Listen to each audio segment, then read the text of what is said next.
Har qanday halol mehnat sharafli.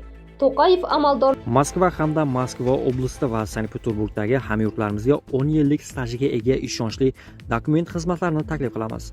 Registratsiya va uni продление qilish, трудовой договор, уведомление, spravkalar, проверка bazalar xizmatlari mavjud.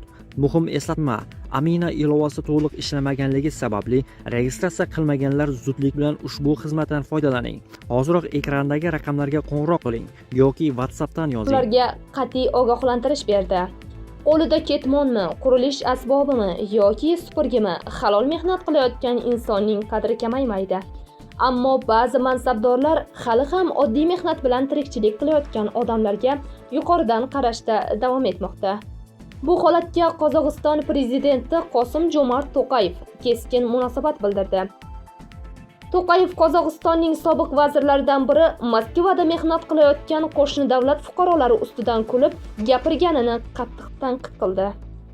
Prezident o'z nutqida jamiyatda tez-tez qo'llaniladigan munosib ish atamasiga ham e'tiroz bildirdi.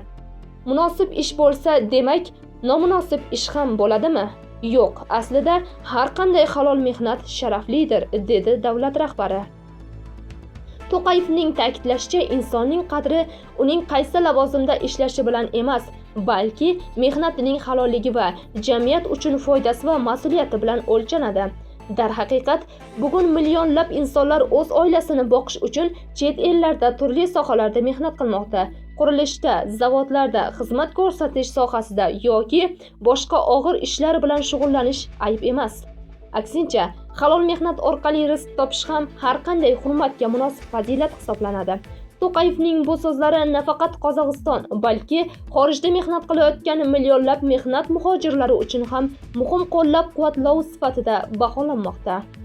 Zero, insonni kiyimi, mansabi yoki kasbiga qarab emas, uning insoniyligi va halol mehnatiga qarab baholash kerak. Siz bu fikrga qo'shilasizmi?